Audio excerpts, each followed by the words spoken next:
Hey folks, Ted from Immersion here, and I can't catch a break because even though I just got home from PAX, recorded a video, was about to upload it, multiple other things have dropped from Wizards of the Coast today. So I'm going to do multiple videos, but we're going to talk about the D&D Beyond Adventure calendar, the new Monstrous Compendium for Dragonlance, and the D&D movie trailer analysis. All of those videos will be coming out today. Let's start with the D&D Beyond Adventure Calendar. So here you can see, it's an animated thing we see down here, okay? Except all the cookies here. And it starts on the 5th, which is today. They skipped the early on. So let's go ahead. Let's click it. Claim 11 monsters from Dragonlance at no cost. We will do that. That is the Monstrous Compendium. So it is all in one. We did that. Monstrous Compendium Volume 2, Dragonlance Monsters. If you missed out on this earlier in the year, we had this back at, oh god, was it March or so? They had released the Spelljammer Monstrous Compendium, which gave us 10 new Spelljammer monsters long before Spelljammer was released. This is a supplement to the existing Dragonlance monsters, which are something I haven't even had a chance to review yet, but this is news, and technically the new Dragonlance monsters, the new Dragonlance book doesn't come out till tomorrow, so let's talk about this today. We're going to go ahead and click claim now. It's going to give us 11 new monsters. Claim. Let's see what it says. All right. We can now click view content, and then again it'll tell us that tomorrow this book comes out officially. Here we go. What do we got? Let us see. All right, first we have the Dream Eater, the Ember, Forest Master, Forsworn, Urda Seeker, Urda Veilkeeper, Nevermind, Gnome Inventor, Nevermind, Gnome Mastermind, I think it's Thanoi Hunter, Trag Draconian, and Vermontard. So, the Dream Eater, which is pretty cool looking, if I'm being honest, is an aberration originating from the dream-warped elven realm of Sylvanesti. Remember, these are Dragonlance creatures, so if you hear terminology or locations you're not familiar with, recognize that they are from the world of Krynn and Dragonlance. Violent manifestations of nightmares and subconscious terrors. So this aberration has a 50-foot fly speed, resistance to non-magical bludgeoning, piercing, slashing, and immunity to psychic, as well as a variety of conditions: blinded, charmed, frightened, grappled, paralyzed, petrified, restrained. Blind sight out to 120 feet. It has the Ghastly Visions ability. Each creature that starts its turn within 30 feet of it must make a wisdom saving throw. On a failure, they're frightened until the start of the creature's next turn. If they succeed, they're immune for 24 hours. It can move through creatures and objects with incorporeal movement. It has difficult terrain. It has magic resistance. It can make 2 ensnaring shriek attacks, which have a range of either 15 feet for a melee or 60 feet for range. 2d6 plus 5 psychic damage, and if they're medium or smaller, they must make a DC 16 charisma save or be pulled towards the creature. And then it has as a bonus action Engulfing Nightmare. The Dream Eater targets one creature within 5 feet. The target must succeed on a DC 16 wisdom saving throw or be engulfed by it. As the Dream Eater envelops the creature with a miasma of its worst fears. I don't know why I have my headphones on. When the Dream Eater engulfs a target, the Dream Eater enters its space, and the target takes 3d6 psychic damage. An engulfed creature is restrained. A engulfed target, is restrained and blinded. Takes an additional 3d6 psychic damage at the start of each of the Dream Eater's turn. When it moves, the engulfed target. This is similar to like a Shambling Mounds engulf, but a little bit different. Psychic damage, for example. The Dream Eater can only have one target engulfed at a time. If they escape, they can escape by making a Wisdom saving throw. On a successful save, they're no longer engulfed, and they move to a space within 5 feet of it. A creature within 15 feet can also use their action to help the creature be freed. Doing so requires the creature to use its action.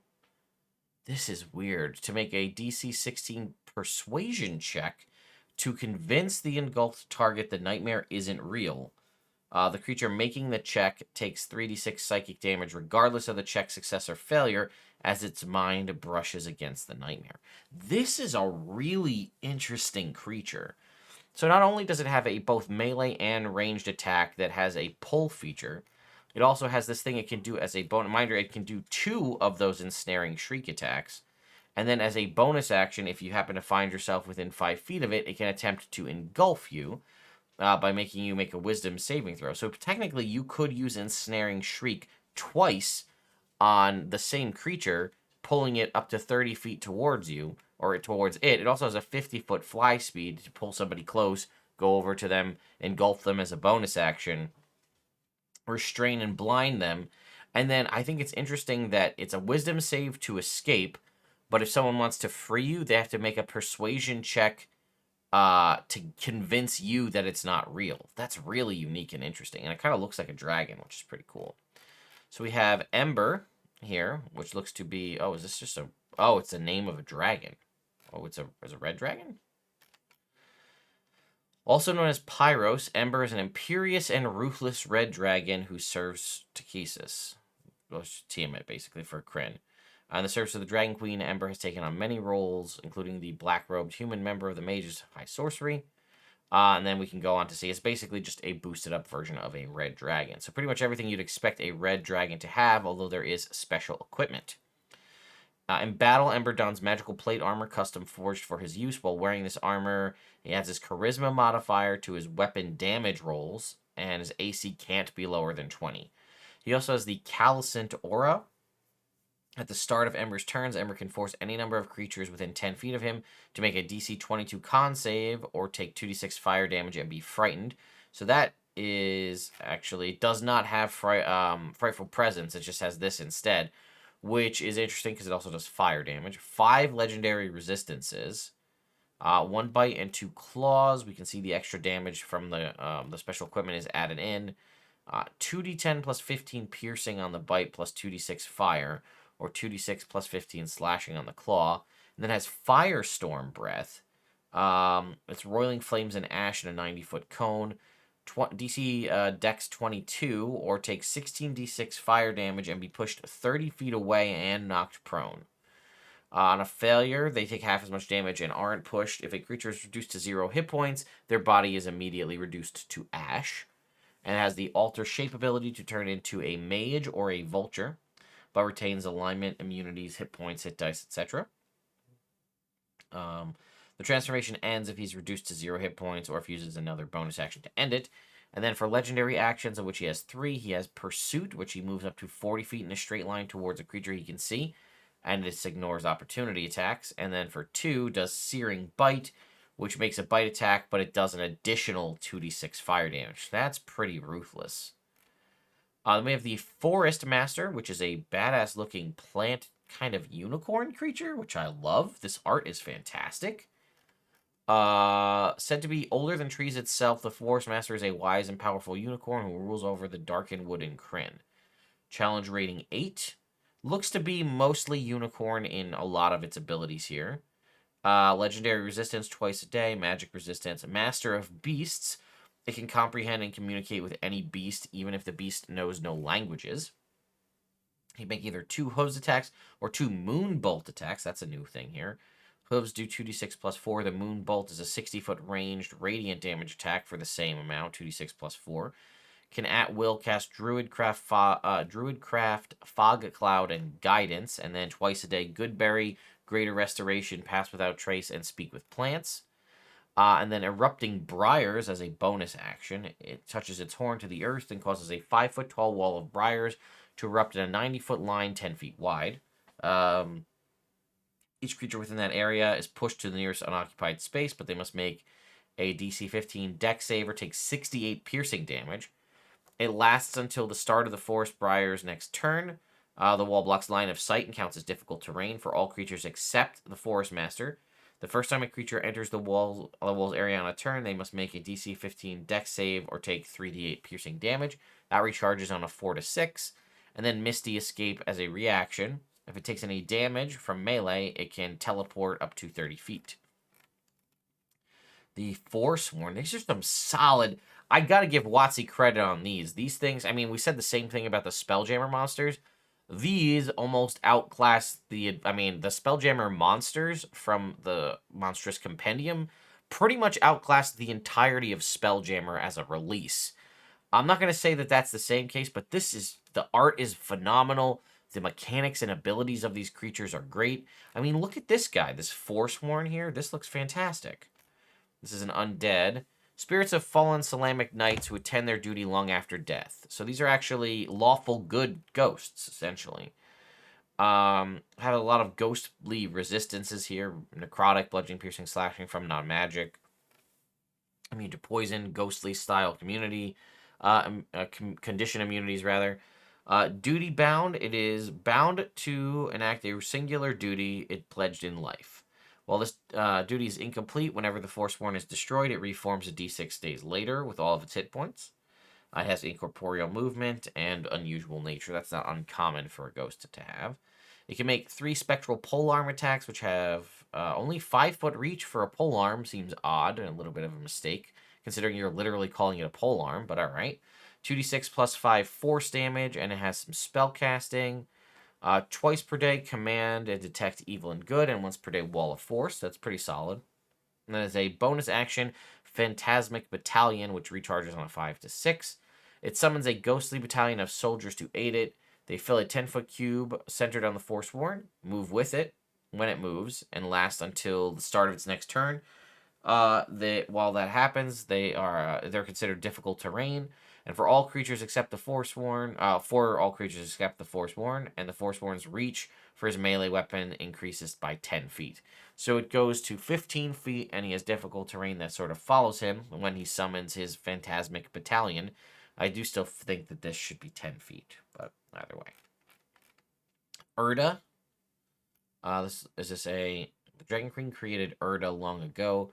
It's a race, I guess, or a species. While most Urda embraced their wicked creator's teachings, some of them adapted philosophies of other deities. Oh, it's a giant. It's a type of giant, I guess. Urda Seekers are skilled spies who use their magic to disguise themselves and gather intelligence. Alright, that's True Sight, only up to 5 feet, though. Uses Augments Physicality, if available, which recharges once per day, and 2 Crystal Blades. The Crystal Blades deal force damage as the main hit, and additional force damage if the Seeker is in large size. That must be with Augment Physicality. Once per day for a minute, it grows in size. While augmented is large, makes strength and dexterity saving throws at advantage. If it lacks the room to become large, it attains the maximum size available. And then again, it'll do extra damage if it's that size. It can also change shape into a medium humanoid once per day. And then it has Veil Walk as a bonus action that recharges on a 4 to 6. It turns invisible and teleports to a space within 30 feet of itself and remains invisible until the start of its next turn or until immediately after the Seeker makes an attack roll, whichever comes first. Then we have an Urda Veilkeeper. I also do appreciate that all of these Monstrous Compendium creatures do get art, which is nice. So you can see this one looks to be more of a caster type. Illusionary powers. Okay, let's see. Multi-attack, same as before, but it uses Mirage Flare instead of a Crystal Blade, which has 5-foot or 60-foot range. 2d6 plus 4 radiant damage, and the target must make a Wisdom saving throw or be charmed. While charmed in this way, it is incapacitated. It also has Augment Physicality as well as Change Shape, but this time 3 times per day as opposed to once per day. And then has some spellcasting, Dancing Lights, and Minor Illusion at will, Invisibility, Major Image, Phantasmal Force twice per day, and Hallucinatory Terrain once per day. And then also has Obscuring Mist, which is the... this one's a little bit different. It can... the creature that the Veilkeeper can see within 30 feet of itself is targeted with an attack. It surrounds that creature with illusory mist, granting them half cover. So this one has a defensive ability. We have the Nevermind Gnomes here. Or Nevermind Gnome Inventor. Mount Nevermind is a dormant volcano, so these must be the gnomes that live there. So, let's see. Nothing too crazy. This is an NPC. Has advantage on initiatives. Makes 2 flying fang traps. I'm guessing that's what that is. It can replace one of those with a Thunder Scream gadget if it wants to, if it's available. Flying Fang Trap has a lot of these 5 or 60-foot ranges we're seeing here. A d10 plus 3 piercing damage, or the target must make a DC 14 dex save, or have its speed reduced to 0 until the start of the inventor's next turn. The Thunder Scream recharges on a 5 to 6, and it emits a screeching wave of sound in a 30-foot cone originating from the inventor. Creatures in that area make a Constitution saving throw or take 3d6 thunder damage, half on a success. It has Flash Powder as a reaction. If it's damaged by a creature it can see within 15 feet, it retaliates by flinging brilliantly explosive powder at the creature. They must make a DC 14 Dex save or be blinded until the end of its next turn. I don't see too much different here in my mind than like what I would think of as a traditional gnome NPC. So I don't actually know if we have like gnome inventor NPC in any of the other books off the top of my head, but this kind of fills that role pretty well, I'd say. And then we have a Gnome Mastermind, which looks to just be a more improved version. As we can see, this basically got a mini Doc Ock action here with these extra arms and whatnot. Okay. Has Spider Climb due to, I'm assuming, these limbs. Makes 2 Clockwork Claw attacks and can replace one with the Generate gadget if it's available. So the Clockwork Claws have a 20-foot reach, do 2d6 plus 4 piercing, and can grapple medium or smaller targets. While grappled, they take piercing damage at the start of the Mastermind's turn. Generate gadget is on a 5 to 6 recharge. Creates a gadget of one of the following. Chatter Grab. Part of this gadget looks like gnashing metal teeth. This gadget hurtles towards a creature the Mastermind can see within 60 feet. Must make a DC 16 Dex save or take 78 piercing damage and be incapacitated until the start of its next turn. The Phasmoball launches towards a creature within 30 feet, where the gadget unleashes a cloud of mind-warping gases in a 10-foot radius. Creatures in that area must make a Wisdom saving throw or take 2d10 psychic damage and be frightened until the start of the Mastermind's next turn. Or Thunder Scream, the 30-foot cone, DC 16 con save or 66 thunder damage on a failure. I like this. This is pretty cool. I like this concept. You could obviously take this and extrapolate it. You could add a lot more options for the gadgets that they can generate. I feel like you should get 4 and have like a gnomish Doc Ock, which is pretty cool. We have a Thanoi Hunter, which looks to be a walrus person. This is one that I've never seen before, but all right. Walrus-like beings that dwell in the frozen wastelands of Krynn. Okay. They have Hold Breath for 10 minutes, Pack Tactics, and they can make 1 Bone Harpoon attack and 1 Tusk attack. 10-foot reach or 20-60 if you throw the harpoon. Does D8 plus 4 piercing damage, and hit or miss, it returns to the hunter's hand, and then does a D4 plus 4 slashing with its tusks. Nothing too crazy here. Immunity to cold damage, which is nice, but a cool race to see nonetheless. Then we have a Trag Draconian. This is another one of the Draconians in the various series of Draconians we have. A Trag Draconian's vestigial wings lack the strength to support its hulking body in true flight, and they only minimally help them to slow a falling Trag's descent. Okay, I don't see too much uniquely here, but let's see. Immune to Charmed and Frightened. Has Blood Frenzy. That's one of the unique abilities for it. Not that we haven't seen this. I think sharks have this. But has advantage on melee attacks against any creature that doesn't have all of its hit points. And we heard about the controlled fall. It subtracts up to 50 feet from the fall when calculating fall damage. As most Draconians go, it does have a Death Throes ability where something happens when it dies. It either blows up. In this case, it erupts in sludge that fills a 10-foot radius sphere on from its spot where it dies. It's DC 14 Dex save or be covered in sludge for a minute. While covered in sludge, your speed is halved, and you can use an action to scrape the sludge off yourself or another creature within 5 feet. 2 claw attacks for 2d8 plus 5 slashing damage. Then we have Flaming Carnage, which is an awesome name for a move. Recharges on a 5 to 6. It indulges its rage, wreathing itself in fire and moving up to its speed. It can enter creature spaces during this move. During this movement, when it enters a creature's space, that creature must make a DC 14 Dex save or take 4d10 fire damage and be knocked prone. On a successful save, the creature takes half as much damage as it isn't pushed to the nearest space. It can only be affected by it once per turn, which is good, because otherwise you could just ping-pong back and forth between the party and just destroy them. And then it has Violent Retaliation as a reaction. If a creature within 10 feet of it hits it with an attack, you can make 1 claw attack, and it deals an extra D8 slashing damage. I was wondering if Flaming Carnage wouldn't provoke attacks of opportunity, but I guess that's okay because in theory you could also follow up with Violent Retaliation as you're running through the party on fire. This is actually a really cool concept, and if they kill it, it explodes with the sludge, which is also very cool. And lastly, we have Vermontard, which I'm assuming is a dragon. Oh no, it's not. It's a person. And then, okay, he has a magic weapon. Ooh, new magic weapon. Okay, very cool. Okay. Vermontard. A dragon High Lord Vermontard leads the Red Dragon Army. So these actually seem like these are quite integral or very useful, what I would imagine, when you're playing Dragonlance. Like the leader of the enemy army. Seems like something you would want to have. So he is a lawful evil cleric, as you can see here, wielding this badass mace, which we're going to talk about in a second. Draconic Command. Whenever a dragon or creature with a Draconic Devotion trait within 30 feet of Vermontard makes an attack roll, the creature can roll a d4 and add it to the attack roll. So he basically is giving out free part of Bless as like an aura for 30 feet.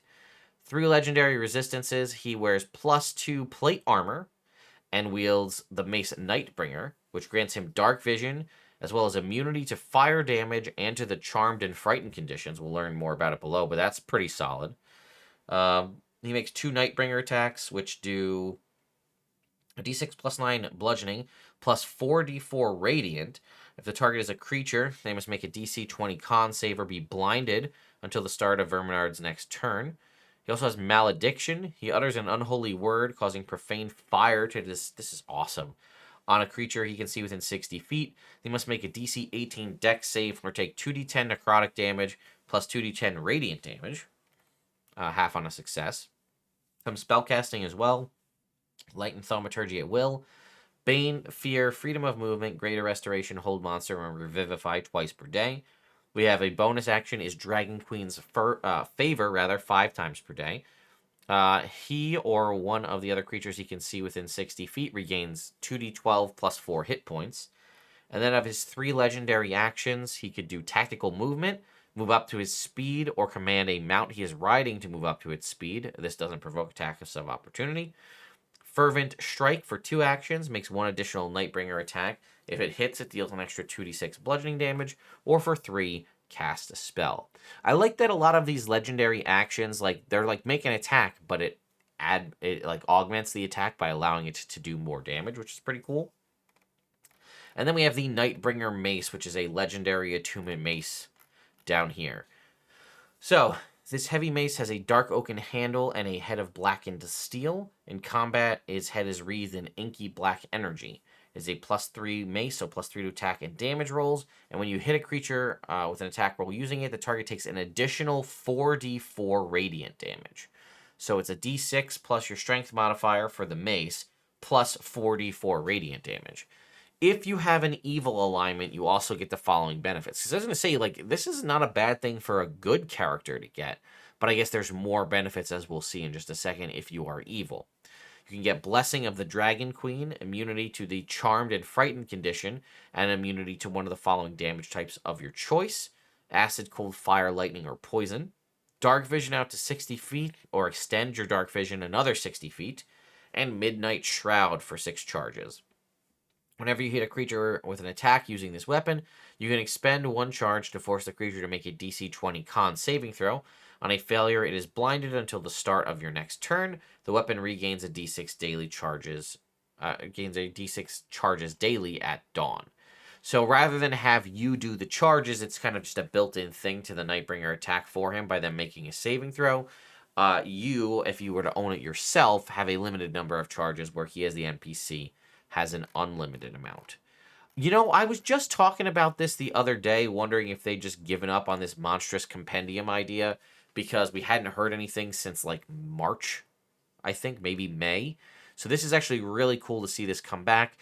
They did specifically do the last one was Spelljammer. This one is Dragonlance, so I don't know if we're only going to see these when we get a new campaign setting, or if perhaps sometimes next year to maybe go along with Keys from the Golden Vault, or possibly to go with the release of the movie, we might get another Monstrous Compendium. I'm very excited about this. This is 11 free monsters that you can just go claim, and a free magic item on D&D Beyond, so make sure you go over and do that. I guess I'll be making daily content covering what remains on the adventure calendar that they're going to be doing daily. Calendar content seems to be a thing I'm good at because I seem to keep doing it. I was done. I did my 2 advent calendar kind of things, or my countdown calendars, whatever you want to call them. And now D&D Beyond's doing it, so here I am again. So thank you all so much for watching, and I'll see you next time.